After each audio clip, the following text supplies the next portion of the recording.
First off, this guy grabs me and calls me Bon Jovi. Bon Jovi can suck my dick. Two kings of late 80s rock. One ruled with a smile that could light up arenas, the other with a sneer that could burn them down. One built an empire on sing-along anthems, the other on chaos and danger. We're talking about Jon Bon Jovi and Axl Rose. Two icons who defined completely different versions of rock stardom. But behind the leather jackets and magazine covers lies a story few expected. Jon Bon Jovi, the clean-cut Jersey hero, once admitted jealousy toward Axl Rose, the wild child from Guns N' Roses.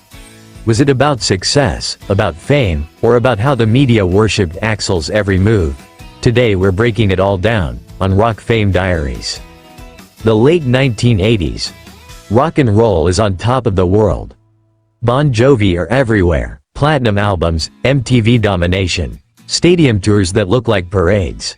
Slippery When Wet, and New Jersey, turned them into household names. The kind of band moms didn't mind their kids listening to. They're clean enough for radio, but still cool enough for posters on teenage bedroom walls.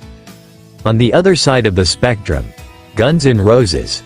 They drop Appetite for Destruction in 1987, and suddenly rock isn't safe anymore.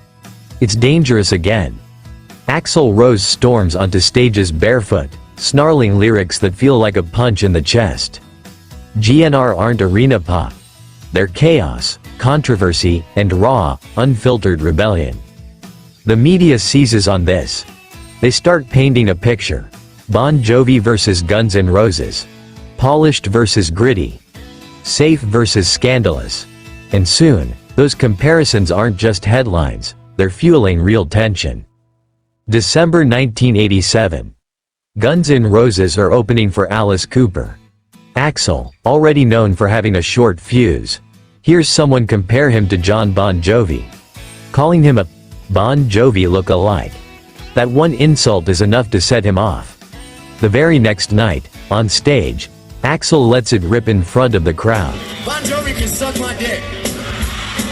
Yes, that's a real quote, preserved in old bootlegs and passed around by fans for decades. Why was it such a big deal? Because it wasn't just trash talk. It was a declaration of war. To Axl, Bon Jovi represented everything he didn't want to be. Polished, mainstream, commercial. For him, being compared to Jon was like being told he was safe. And safe was the last thing Axl Rose wanted to be. That moment hardened the rivalry. From then on, anytime the two bands were mentioned together, it was with a layer of tension, and the fans ate it up. Fast forward almost 20 years. The rock world has changed, but both Bon Jovi and Guns N' Roses are still household names. By 2006, Bon Jovi are still grinding, touring, releasing new albums, filling arenas. They're a machine that never stops. But Guns N' Roses, they've become the stuff of legend. Axl disappears for years at a time, reappearing suddenly with cryptic interviews, starting and canceling tours, and constantly teasing the long-delayed album Chinese Democracy. The press can't get enough. Jon Bon Jovi notices. And he doesn't like it. In an interview picked up by the New York Post and reprinted everywhere, Jon vents about the media obsession with Axl. His words are sharp and unfiltered. That motherfucker hasn't made a record in 13 years and he gets all that attention. They have continued to write about the freak show aspect of him. Because he's a recluse. That makes him interesting, right? There it is. Pure frustration. Jon isn't jealous of Axl's music. He's jealous of the headlines, the hype, the way the world seems to revolve around Axl even when he's not producing anything. It's a rare moment of honesty from Jon Bon Jovi, and it proves that even rock stars who seem to have it all can feel overshadowed. Here's the thing. Jon's frustration makes sense. Bon Jovi were out there doing the work. New albums, tours, charity projects, showing up, staying relevant. And yet, the press drooled over Axl's vanishing act. It's the oldest trick in the book. The media loves the recluse, the unpredictable figure, the genius who hides in the shadows. Axl played that role perfectly, whether he meant or not. He was mystery. He was chaos. He was news, even in silence. Meanwhile, Jon was reliability, consistency, predictability. That sells tickets, but it doesn't sell headlines. So yes, Jon Bon Jovi, the smiling stadium hero, found himself jealous of the wild child who wouldn't play by the rules. And then there's the Sebastian Bach factor.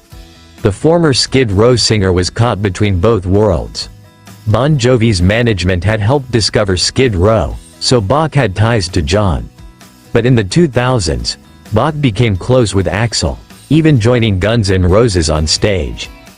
Bach himself admitted he had his own rocky relationship with Jon Bon Jovi over money and contracts. But years later, there were reports of all three, Axl, Jon, and Sebastian, sitting at a restaurant in London, drinking wine together, and laughing off the old grudges.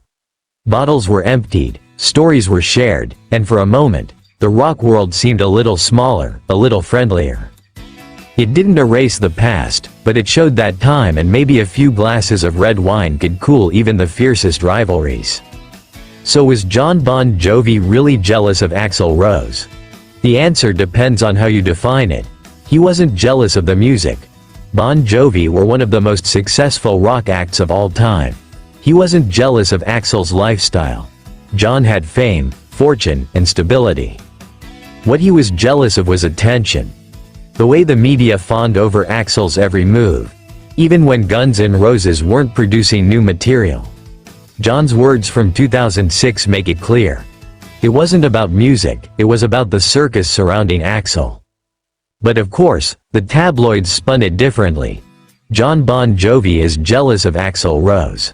And that headline is a lot juicier than Jon Bon Jovi criticizes media bias.